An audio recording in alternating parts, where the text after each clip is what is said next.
방식으로 다뤄야 합니다. 어머니들은 그 TV를 어떻게 다루세요? 예, 텔레비는 그냥 끄고 켜고, 예, 안 되면은 전원을 뽑았다 넣었다, 예, 이렇게 됩니다. 자, 오늘 강의 시작하도록 하겠습니다. 오늘 강의의 첫 번째 포인트는 뭐냐면요, 바뀐 내용들 중에서 인증시험, 그 다음 학교 경시대회에 대한 내용으로부터 일단 시작을 합니다. 우리가 지난 시간에 비교과를 중심으로 해서 좀 이야기를 했다면 오늘은 교과와 관련된 요소입니다. 사실상의 경시대회라고 하는 거 있지 않습니까, 어머님들? 경시대회는 교과와 관련이 있어요.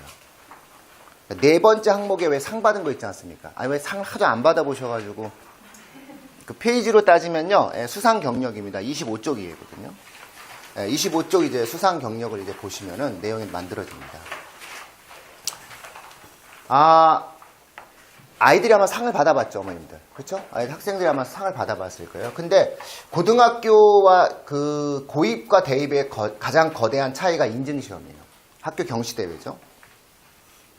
학교 수상 실적이 왜 고등학교와 중학교가 가장 큰 차이가 있죠? 고입은 그 어떠한 곳에서도 자료를 제공하지 않습니다. 그러니까 중학교 때 상 아무리 많이 받아봤자 소용이 없어요. 외대부고 갈 때, 하나고 갈 때, 뭐 대원외고 갈 때 안 써요. 소용이 없어요. 그러니까 상 많이 받아봤자 상관이 없어요. 어떤 어머님들은 그 아이 학생부 상을 너무 많이 받으니까 고입할 때 탁 해가지고 그 상만 뽑아갖고 오신 분들 계세요. 성적은 좀 나빴나 봐요.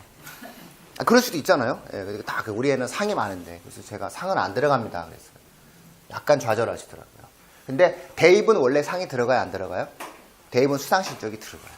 그래서 대입의 수상 실적 중에서 가장 많이 수상 실적을 잘 주는 고등학교들도 있어요. 그래서 학교가 상을 잘 주는 학교가 있어요. 학교가 상을 잘 준다는 게 뭐죠? 대회를 많이 만드는 거예요. 그러니까는 글쓰기 대회를 원래 한 번만 하잖아요.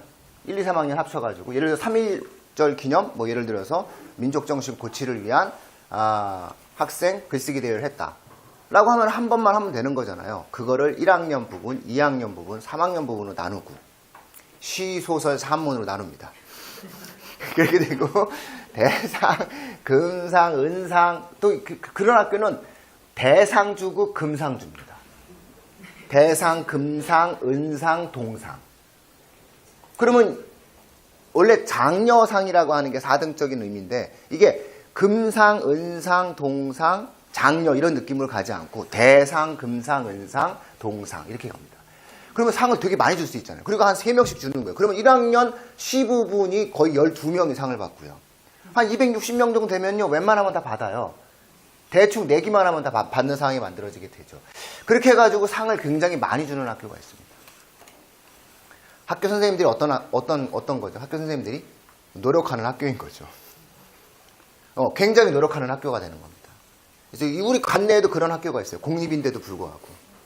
그래서 그 학교가 올해 실질적으로 서울대 합격을 3명 정도 배출한, 그렇게 만들어낸 거예요. 그러니까 몇 년 전에는 단 한 명의 서울대 합격생을 배출하지 못한 학교였는데 이 학교 선생님들께서 그런 식으로 되게 노력을 하는 거죠.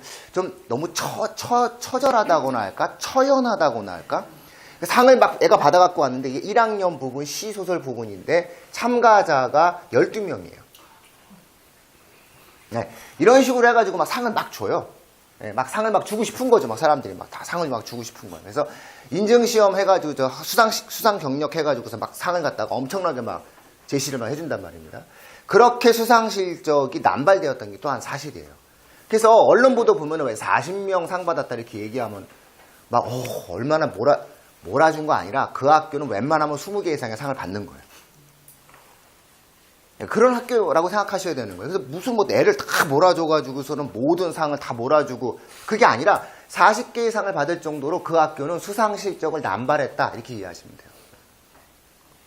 물론 뭐 좀 이상한 애가 하나 있어요. 압도적인 애가, 제정신이 아닌 애가 하나 있어요. 그러면 그 제정신이 아닌 애가 모든 상을 휩쓰고 다니는 애가 있어요.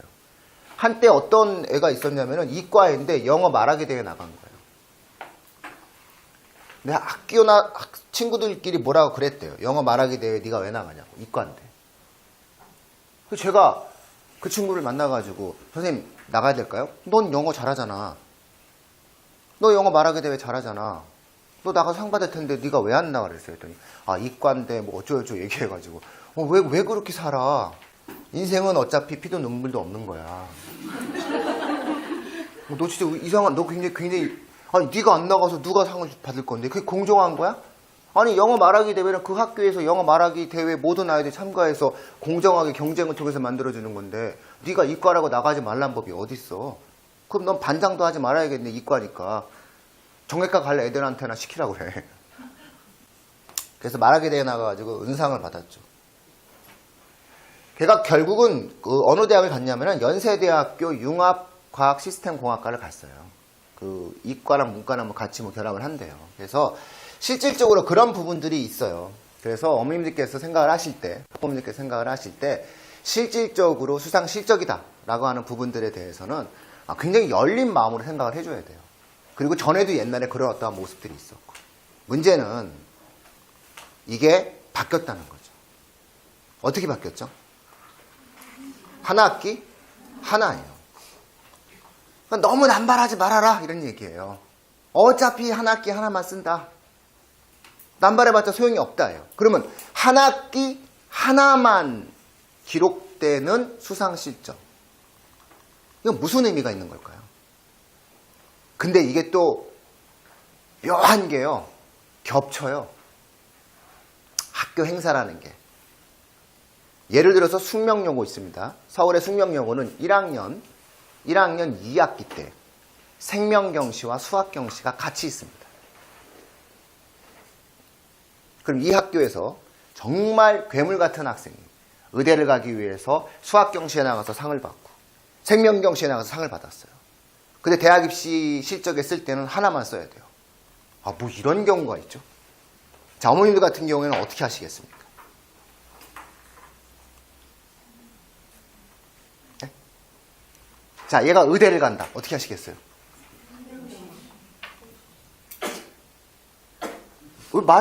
말씀이 없으신 거 보니까는 사실 그 어머님들이 어렸을 때 수학을 못해서 그래요.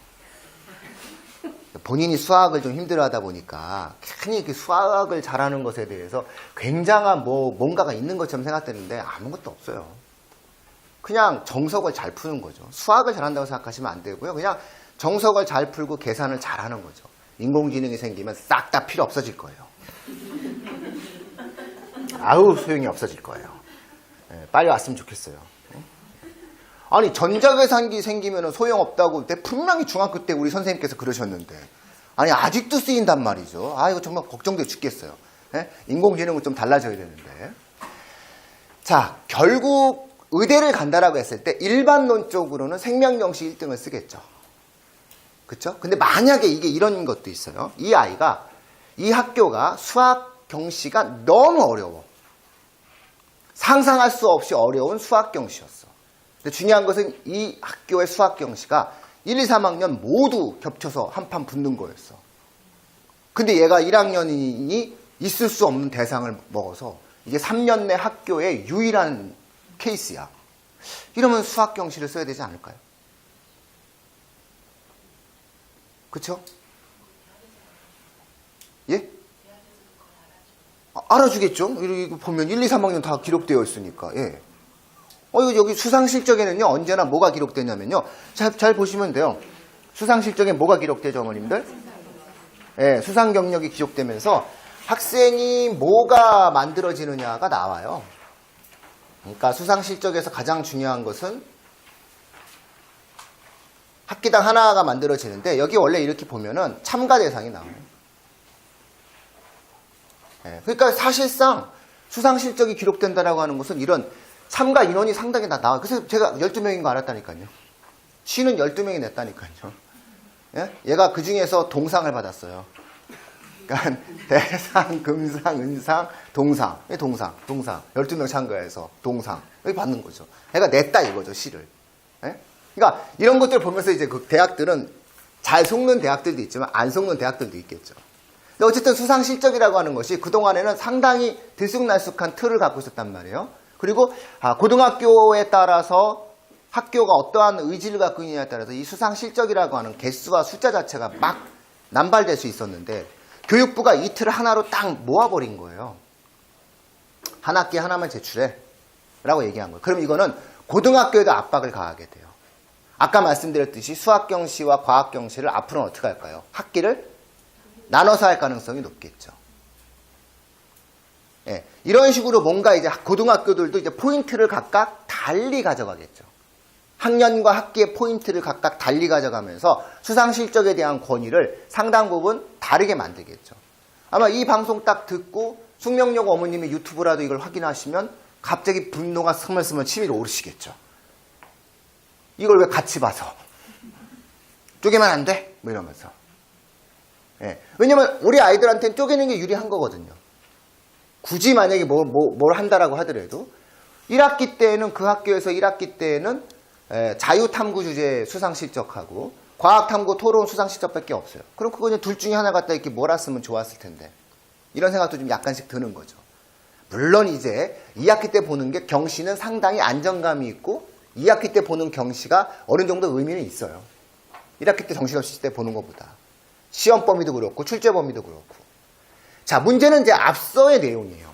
그럴 리는 없겠지만 우리의 아이들이 그렇게까지 천재적이지는 않을 수도 있어요. 그래서 지금 현재 제가 이렇게 막 열심히 수상실적에 대해서 얘기하고 있는데 관심 없어 하는 어머님들이 계세요.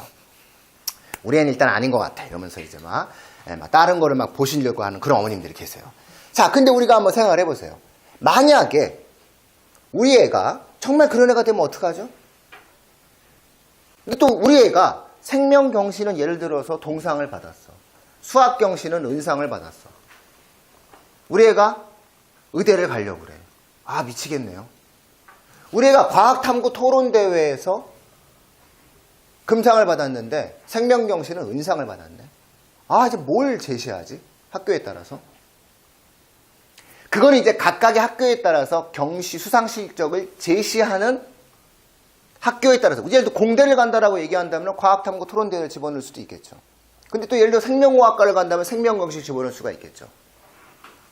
굉장히 골치 아파졌어요. 그게 바로 한 학기에 하나라고 하는 것이 주는 의미예요. 학기당 하나. 그쵸?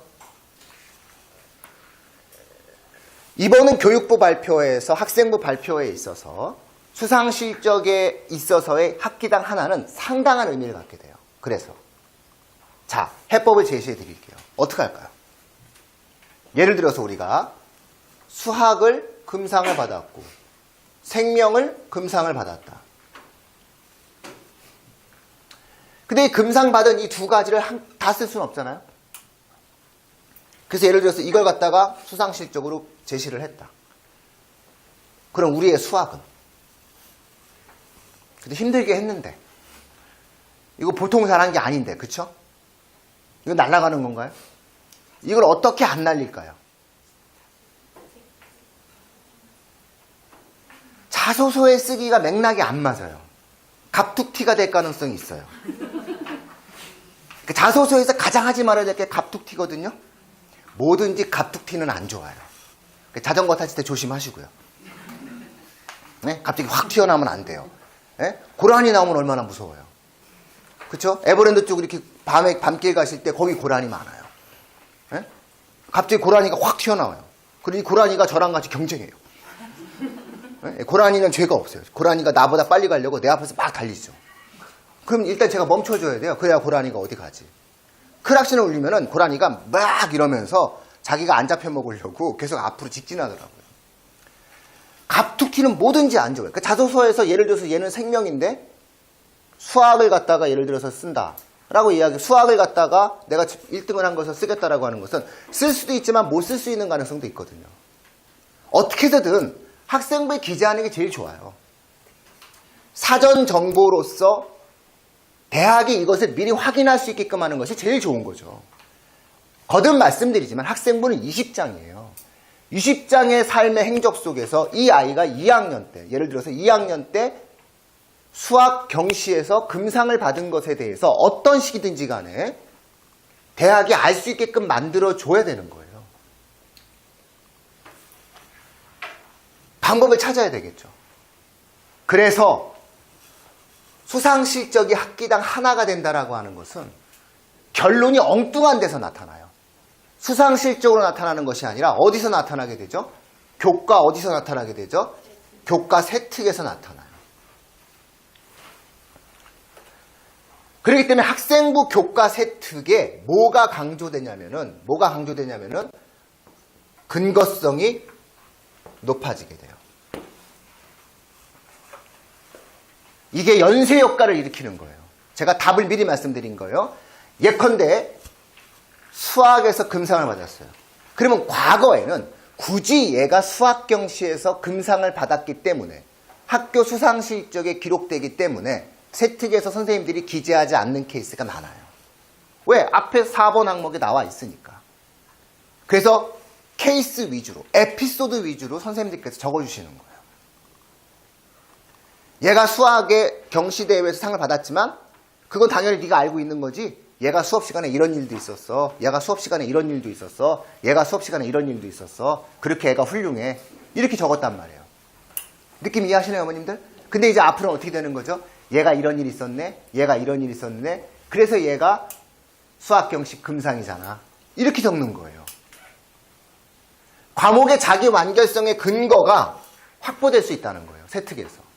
그러면 세특이 어떤 애는 근거성을 좀 명확히 가지는 아이가 있고 어떤 애는 명확하게 근거성을 갖지 못하는 경우가 있어요. 에피소드로 끝나는 아이가 있고 수상실적으로 마무리 지어지는 아이가 있을 수 있어요. 세특이 굉장히 뭐가 만들어질 수 있죠? 근거성이 만들어지는 거예요. 이게 앞으로의 트렌드가 되는 거예요. 세특에서. 그러니까 얘가 수상실적을 예를 들어서 생명을 갖다 딱 썼어요. 그러면 얘가 의대를 갈 거니까 생명 금상이잖아요. 그러니까 얘는 이제 생명 선생님하고는 엄청난 에피소드를 쓰는 거예요. 막 에피소드를 쓰고 다 끝내는 거예요. 근데 수학은 에피소드 몇 개 쓰면서 마무리를 경시대회 실질적으로 얘가 대상을 받을 만큼 탁월성이 있다. 그러면 이게 딱 그냥 레벨이 그냥 딱 균형이 맞춰지게 되잖아요.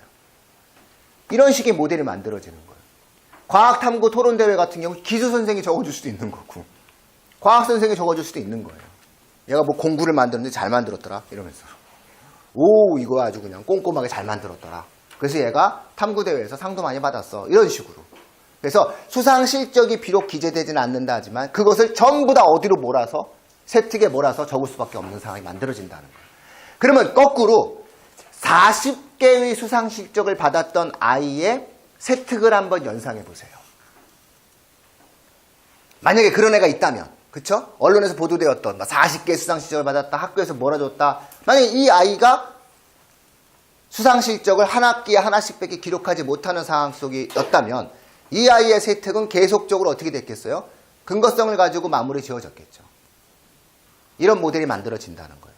근데 그게 너무 남발되면 사실상 의미가 있다 없다? 없다는 거예요. 그러니까 한 학기에 하나만 해라 이런 얘기예요. 교육부가. 쓸데없는 짓 하지 마라 이런 얘기예요. 잘했다니까요. 그쵸? 이게 긴 호흡과 긴 안목으로 보면 뭐와 연결되어지는 거죠? 뭐와? 학생부에 있어서의 교과 세특의 의미와 학생부에 있어서의 교과 그리고 학생부에 있어서의 세특의 결합과정의 의미부여를 만들어줘야 돼요.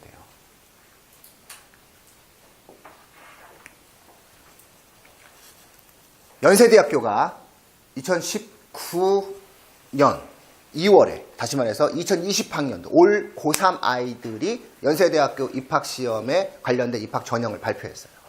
아시죠 어머님들? 이거 모르시는 어머님들은 지금 교육진담 안 들으시는 거예요. 지금. 주변에 빨리 교육진담 홍보해 주시고요. 저희가 그래도 한 1년 2년 하면은 저는 교육과학기술 분야 팟캐스트 1위 할 줄 알았지 제가 이렇게까지 1등 못할 줄 몰랐어요. 응? 저희가 이렇게 좀 대바라진 행동을 좀 안 하죠. 뭐 추천 좀 눌러달라, 하트 좀 눌러달라 이런 얘기 안 하니까 정말 그거에 대해서 안 민감한 것처럼 느끼시는데 그렇지 않아요, 어머님들. 저 하트 좀 빨빨 눌러주시고요. 이거 좋은 거 하고 그러면 하트도 눌러주시고 돈은 안 보내주셔도 돼요. 그러나 하트는 좀 눌러주세요. 자, 그런데 한번 생각해 보세요. 연세대가 이번에 발표를 했죠? 굉장히 혁신적인 발표를 했어요. 어떤 발표를 했죠? 세 가지로 정리해서 말씀드릴게요. 첫째, 정시 인원을 늘렸어요. 교육부의 입장을 따르겠다는 느낌이죠? 제가 항상 입시에서 말씀드리잖아요. 논술을 줄여서 정시 인원이 만약에 늘어난다면 그건 논술을 줄이고 그 줄인 만큼 어디로 보낼 거다. 정시로 보낼 거다. 학종이 줄지는 않을 거다. 제가 말씀드렸었잖아요. 실제 연세대학교는 어떻게 했죠? 논술을 줄였나요? 안 줄였나요? 줄였어요. 줄이고 그 인원을 어디로 보냈나요? 정시로 보냈어요. 근데 논술에서 줄인 인원을 다 정시로 보냈나요? 아니요. 더 많은 인원을 학종으로 보냈어요. 제 말한 대로 돼요. 이게 제가 똑똑한 게 아니라 정책의 흐름을 갖다 놓고 보면 이 흐름이라는 게 있어요. 대세라는 게 있어요. 제가 다시는 주류적인 삶에서 벗어나지 않으려고요. 제 20대 때 너무 비주류로 살아서 저는 이제 비주류의 삶이 아니라 주류적 정책의 시각을 가지고 살려고 제가 굳게 다짐했었어요. 제가 한때 또 약간 정신이 헷가닥해가지고 미네르바에 빠져가지고 그때 좀 주식도 사고 땅도 샀어야 돼요. 제가 아주 뼈저린 반성을 하면서 앞으로 나의 삶은 항상 주류적 삶을 살아야지. 항상 이런 생각 갖고 살아요. 자, 한번 생각해보세요, 어머님들. 자, 연세대학교는 실질적으로 정시인을 약간 늘렸는데 딱 발표를 보면 126명 정도? 120명 정도 늘렸으니까 많이 늘렸죠. 그러니까 교육부 입장에서 봤을 때는 자식들 신경 썼는데 그 다음에 두 번째, 교육부가 뭐라고 얘기했죠? 학종에서 수능 체제를 보지 마라. 보지 마라였어요. 그러면 연세대가 학종에서 수능 체제를 보나요, 안 보나요? 올해 안 봐요. 수능을 안 봐요. 근데 원래 연대 학종은요, 내신이었어요. 연대는 최근에 내신을 교과 내신을 굉장히 강조하는 수능의 어떠한 입시의 전략을 세웠었기 때문에 사실상 수능 최저 폐지는 그렇게까지 놀랄 만한 일이 아니었어요. 제가 깜짝 놀란 거는 뭔지 아세요? 논술에서 수능 체제를 폐지했어요. 이제 아마 올해 연대 논술 3만 명 이상? 제가 그래서 그 팟캐스트에서 얘기했잖아요. 50억이다, 이건. 이건 50억입니다. 50억. 그러니까 원서대금 한 8만 원짜리가 3만 명, 4만 명, 아마 5만 명 정도는 너끈히 연대 논술 시험장에 갈 것이다. 인서울대학을 지망하려는 학생들의 상당수는 일단 연대 논술은 찍고 시작할 거다. 왜? 서울대가 논술이 없죠. 고대가 논술이 없어요. 논술이 있는 대는 이제 서울대, 연대, 고대 중에 연대밖에 없어요.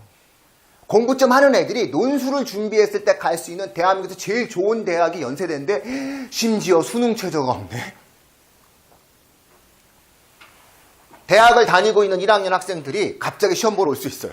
그날 당일 하루 이렇게. 왜? 수능도 안 봐도 되니까. 그럼 이런 위험한 일을 왜 했을까요, 연대가? 그런데 거기 보면 행간에 뭐라고 적혀있냐면요, 동점자의 경우 교과 내신으로 한다고 나와 있어요. 결국 연대가 어디로 흘러간 거죠? 수능으로 간 거예요? 아니면 교과 정시 내신으로 간 거예요? 교과 내신으로 간 거예요. 이게요, 3만 명 정도가 시험 보면 600명 정도밖에 못 뽑거든요. 600명 정도 뽑으면요, 이건 논술은 거기에요. 그렇게 되면. 왜 연세대학교가 이 제도를 만들었냐면, 이렇게 입시안을 발표했냐면, 연세대학교가 논술 문제를 되게 어렵게 낸 거예요. 무지하게 어렵게 내니까 교육부가 하지 말라고 얘기했죠. 연대는 말을 안 들었죠. 그러니까 교육부가 제재를 가합니다. 근데 과거의 제재를 연대가 돈이 많잖아요. 뭐 50억, 원서대금 갖다 놓고 고민하는 대학이 아니에요.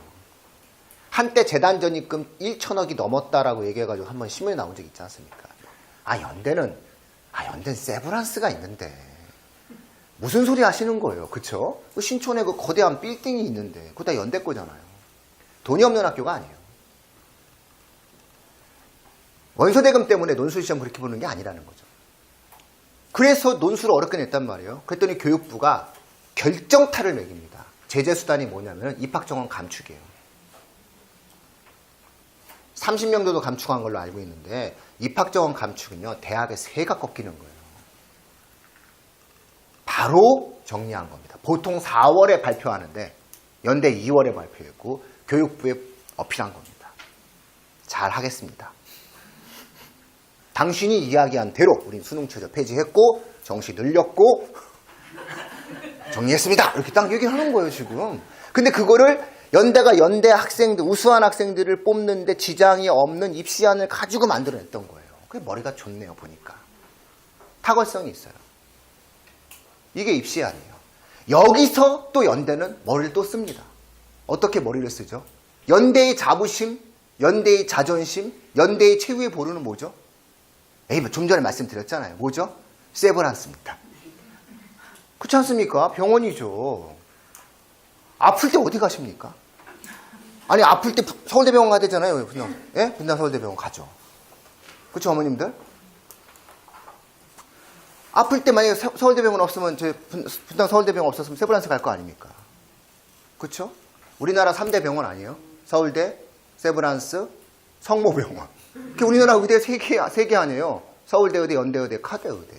병원 때문에 그런 거 아닙니까? 성대 의대가 쭉 치고 올라간 이유가 삼성의료원 때문이고, 울산대 의대가 빅5 의대라고 얘기하는 이유가 아산병원 때문 아닙니까? 연대의 자존심은 세브란스예요. 의대죠. 정시인은 어떻게 했을까요? 줄였습니다. 24명에서 20명으로 4명 줄였습니다. 야, 그 4명까지 고민을 하는 거야. 그런 다음에 심지어 정시에서 연대 의대는 면접을 도입합니다. 그리고 논술에서 의대를 폐지합니다. 왜? 교과 내신으로 이상한 애가 들어오는 거를 막겠다, 이런 얘기예요. 즉, 논술이 실질적으로 완벽한 최상위의 변별성을 갖지 못한다는 것을 연대 스스로 확인한 거예요. 정교하죠? 정교합니다. 이게 연대가 이번에 발표한 내용입니다. 이 연대의 발표 내용의 행간을 보면 결국 뭐에 대해서 일단은 한계가 있다는 것을 인정하고 있는 거죠. 뭐에 대해서? 수능에 대해서는 더 이상 과거처럼 완벽한 형태의 변별성을 갖고 있다, 신뢰성을 갖고 있다, 이건 좀 아니다, 이렇게 보는 거죠. 의심을 하기 시작하는 겁니다. 이거예요. 그러면서 상당 부분 오히려 70% 이상의 학생들의 학생의 학습적 능력의 기본을 뭐를 기본으로 뽑겠다? 내신을 기본으로 뽑겠다라고 생각을 하고 있는 거예요. 근데 이 내신에 대한 어떠한 생각이 어떠냐는 거죠.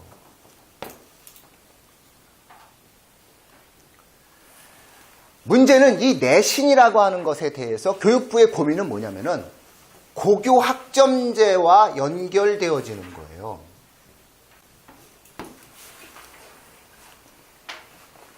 이게 얼마 안 남았지 않습니까? 제가 항상 이제 웃으면서 얘기합니다. 2년 남았어요, 2년. 이러면서.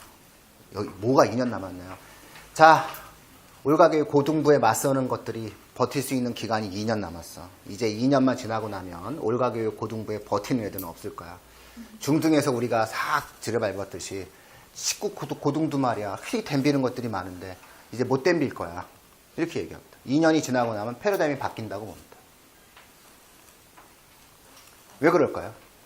고교 학점제가 됐어요. 그럼 어떤 문제가 생기죠? 자, 어머니도 한번 생각해 보세요. 이것까지 고민해서 수상 경력을 확인하셔야 돼요. 그래야 싹 정리가 됩니다. 학생부의 수상 경력이 어떤 의미를 가질 수 있을 것인지 저학년이면 저학년일수록 이해되세요.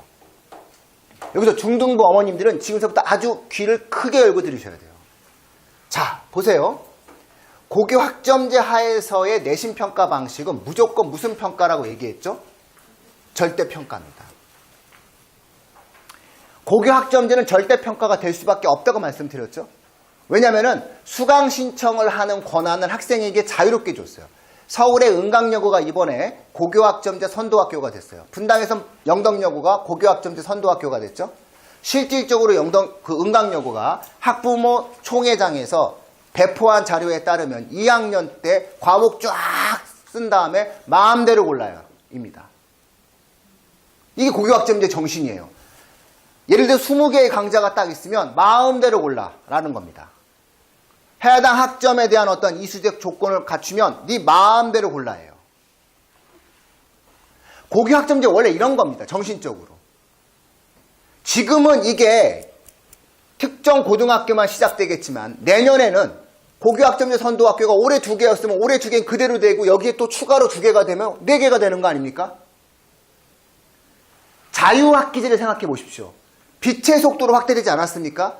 고교학점제 빛의 속도로 확대되는 겁니다. 그랬을 때 가장 중요한 것은 2학년 때 선택을 자유롭게 하게 되면은 내신을 어떻게 평가하냐고요. 어떤 과목은 10명, 어떤 과목은 100명인데 10명과 100명을 갖다 놓고 어떻게 표준 편차를 만들어줄 수 있냐고요.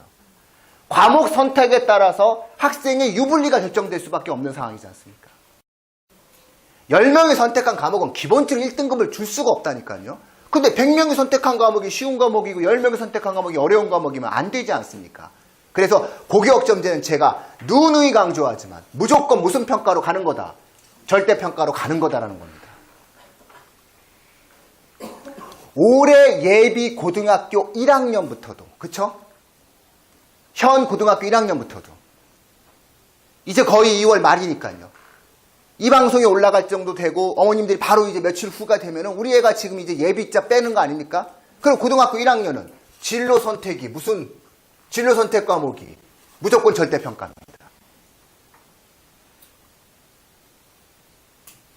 진로 선택 과목이 그럼 뭐냐? 어떤 과목이 진로 선택 과목이냐? 무슨 과목이죠? 물리 2, 화학 2, 생명 2, 지구과학 2, 기하 벡터. 어머니도 좋아하시는 이 과목들이 전부 다 절대평가입니다. 그것도 내신평가 A, B, C로 합니다. 확정이 된 겁니다. 이렇게. 그러고 나니 생각을 해보세요. 이게 절대평가가 되면 내신에 어떤 식이든 변별성을 확보해줘야 되는데 전체적인 총평가를 만들어줘야 되는데 중요한 것은 절대평가라는 것은 표준 편차를 제공하지 않는다는 거예요. 그쵸? 표준 편차를 제공하지 않는다는 거고 표준 편차를 제공하지 않으면 석차를 할 수가 없다는 거예요. 그러면 고민스러운 게 뭐냐? 고민스러운 게 뭐냐? A, B, C, D, E 중에서 A가 이렇게 있을 때 여기 A인지 여기 A인지 알고 싶은 거죠, 대학은.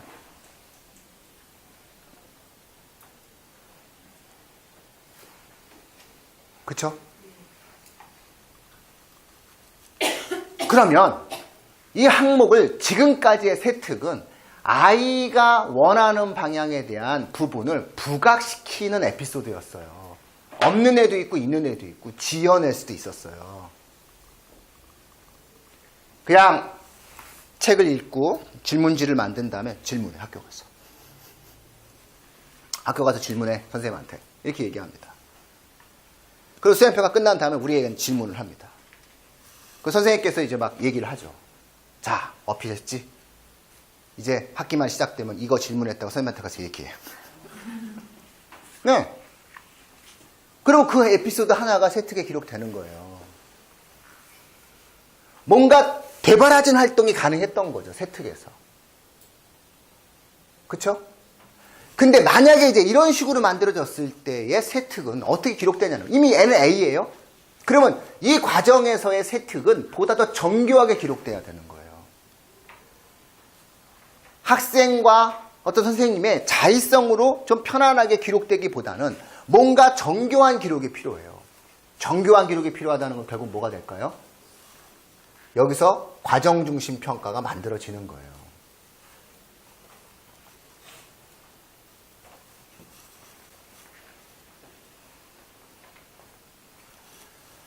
자, 결국은 예를 들어보세요. 3월에 모둠 시 쓰기. 그쵸? 거듭 말씀드리지만 요거 10점. 4월달, 5월달에 토론 개요서 10점. 토론 결과 5점. 토론 태도 5점. 토론 에세이 20점. 6월달에 진로에 관련된 독서 3권 10점. 7월에 예를 들어서 기말. 이런 식으로 시험을 본다면 이렇게 국어 시험을 보죠. 만약 이렇게 국어 시험을 보는 학교가 지금도 많아요, 어머님들. 이렇게 보면 이거를 그대로 어디에 기록하면 되죠? 세특에 그대로 기록해주면 되는 거예요. 그러니까 얘는 모둠시 쓰기에서도 아주 탁월했고 이것도 탁월했고 이것도 탁월했고 이것도 탁월했고 이것도 탁월하고 그래서 인증 학교 수상 실적에서 글짓기 대회에서 대상도 받았고 이러면 아, 얘 A가 어디에 A구나라는 것을 확인할 수 있는 거죠. 전체 총평점 A 받는 거 되게 어려워요, 어머님들. 막상 해보시면요, GPA라는 것을 따질 때 전과목 올해라는 거 이거 생각보다 어렵다는 거 한번 이제 해보셨죠? 중학교. A가 쉽지가 않아요, 보면은. 이번에도 고입할 때 전부 다 절대평가 A로만 했었지 않습니까? 전과목 올해가 그렇게 많지가 않아요, 생각보다. 그런데 A 중에서도 퀄리티 있는 A냐, 그렇지 않은 A냐는 이런 식으로 과정중심 평가를 해버리게 되면은 해당 과목에 대한 내용들을 대학이 어느 정도 판단할 수 있는 근거가 확보가 된다는 거죠. 그러니까 교과 내신과 세특은 상당한 보완성을 갖게 되는 거고 여기에 뭔가 꽝 찍는 아이의 특이성에 대해서 뭔가 꽝 찍어주는 게 바로 뭐가 되는 것이다. 이제 수상 실적이 된다. 이렇게 이해하시는 거죠. 그래서 돌고 돌고 돌면 이제 어떻게 되는 것이다. 수상 실적 한 학기 하나만 제시하고자 하는 것은 결국 세특의 근거성을 보다 더 확보하지 않느냐라고 우리가 해석해 줘야 된다는 거죠.